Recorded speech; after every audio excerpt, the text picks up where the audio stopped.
What's going on, bros and girls? Today I'll be doing an unboxing and overview of the much talked about and probably one of the best built smartphones to date, and it is the HTC One.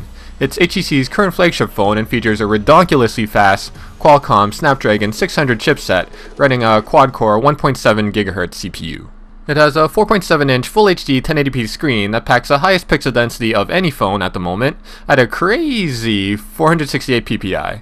Out of the box, it comes with Android 4.1.2 and HTC Sense 5.0 with the new Blink feed that streams all your favorite content to your home screen. I'll get into further specs when I unbox the phone, but for current pricing and availability, I've included some links for you down below. I'll also be doing a full review in about a week or two after I get a good feel of the phone, so keep an eye out for that. So for a quick tour around the box, on the front you have your embossed HTC One logo, a photo of the front which shows some sample Blink feed shots, and also a picture of the back. It has a one-piece aluminum frame with a beautiful curved back, which is just one of the reasons why this phone is getting so much praise.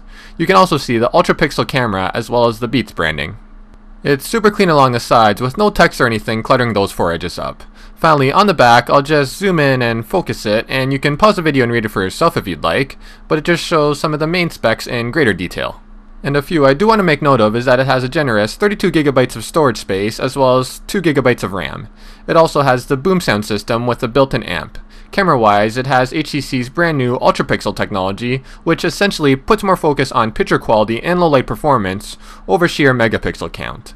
The camera features a wide f2.0 aperture and a fairly wide-angle 28mm lens. Along the bottom portion you just have some info on HTC, as well as the fact that the packaging is very environmentally friendly, using mostly recyclable and renewable material. The very bottom just has some UPCs and SKUs, as well as the package contents, and this phone is made in Taiwan. So onto the unboxing. It's really nicely packaged. You just pop off the lid and the very first thing you see is the phone itself in a little plastic wrap. We'll actually get back to this in a moment, but first we always gotta start with the boring accessories. So taking off the second layer, we have the included accessories, and I will note that this is a sample model. I got through a few connections, and the full retail version is a bit better presented with accessories all in cute little plastic bags. But other than that, everything else is exactly the same. So the first thing here is the USB data/charging cable, and there's a wall plug included, and you just plug her in the rear, then double penetrate the power socket to get her all fired up. The next thing are the headphones that may or may not be Beats branded. I'm not too sure, and if anyone does know, just let me know in the comments. But I have since used them, and they are very good for stock headphones. They come with an inline mic and remote that can play and pause your song, answer calls and redial, and even activate Google Voice Search. And they're also noodle shaped to prevent any tangles. You also have the different size ear tips in case your two holes have been stretched out by big black earphones. On the other side, you have your serial number stickers, which I think are for warranty purposes. Underneath that is your SIM card tray removal tool, which I already peeled out to put my SIM in, but if you misplace yours, you can easily just use a safety pin or something to get the tray out. The next few pieces are your documentation, like the quick start and setup guide, in English et français aussi, your limited warranty info, and user agreement, and safety/regulatory guide. And finally, underneath all that are some HTC stickers that you can stick on your iPhone. Taking a look at the phone itself, the wrap just shows some of its main features like Blink feed, Boomsound, and Zoe. Removing this phone condom, you can see how stunning this phone looks, and the first thing you probably notice is the huge 4.7-inch screen, as well as the very large dual front firing speakers. This is what HTC refers to as Boomsound, which are the speakers combined with the built-in amplifiers and Beats audio technology. Besides the top speakers are the 88-degree wide field of view front-facing 2.1 megapixel camera on the right, as well as your ambient light and proximity sensors on the left. Down below the display you have the HTC logo in between the home and back buttons. You'll notice there is no menu button, which is part of Google's general Android guidelines. Moving to the right side, you got the volume rocker, which is made of a single piece of metal and sits flush with the phone, which aesthetically blends in nicely with the sides. On the left side you have your SIM card tray, and you can see the tiny hole where your removal tool enters to pop the tray out. The top houses your power/standby and wake button, as well as your 3.5mm headphone jack, and on the bottom you see your micro USB data and charge port, as well as the primary microphone. Finally, looking at the back along one of the white bands is your secondary noise cancelling mic. Underneath that, blending in flush with the body, is your Ultrapixel camera with an LED flash beside it. Moving down, you have the HTC logo as well as the Beats audio branding and some FCC info along the very bottom. As you can tell already, it's a very clean, minimalist design, and upon initial feel, it feels very solid in the hand. It's not the lightest of phones, but its weight does convey its one-piece aluminum construction, and because of its unibody frame, you can see there is absolutely zero flex, and unlike other plastic-made phones, when you press down on the back, the panel does not move in at all.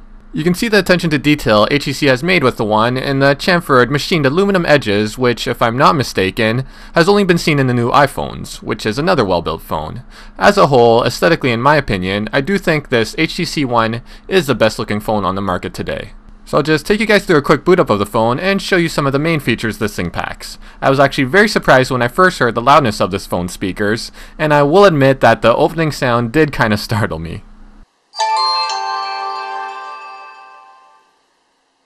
As you can see, this Full HD 1080p screen is very beautiful, which isn't that surprising as HTC's previous flagship, the One X, was widely known to have probably the best display at the time. Getting past the lock screen, you can see your home screen is the blink feed, which I will populate and show you some highlights, but as you can see right now, upon initial scroll-throughs, this device is very snappy and responsive with no lag whatsoever. So with Blink Feed, it's basically a way to get all your news feeds to you all on one screen, which is comparable to getting all your favorite sections of a newspaper all on one page. You can pick whatever your interests are from some very popular sources, and since I'm into tech, I'll pick CNET. Once that's selected, you can see your Blink Feed is filled with the most recent and popular news articles off of CNET. You can fill your feed with more news sources you like, and even share any of your favorites to your social network of choice. Lastly, before we go, I just want to show you guys how strong HTC's Boomsound system is. It's obviously not a true real-world comparison, as the sound will be coming from the phone, then recorded with my camera mic, then onto your computer speakers. But you should be able to get a general idea of the loudness and how full the speakers sound compared to the usual tinny sound of other phones.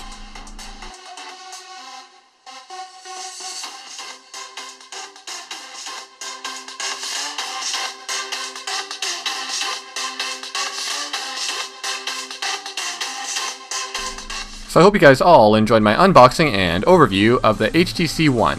Like I said, I will be doing a full review of this phone in about a week or two after I get a good feel of it and gauge its performance. And if you did enjoy this video, please thumbs up, comment, and subscribe to my channel if you haven't already. And follow me on Twitter, it would be much appreciated. Until next time, YouTube, peace!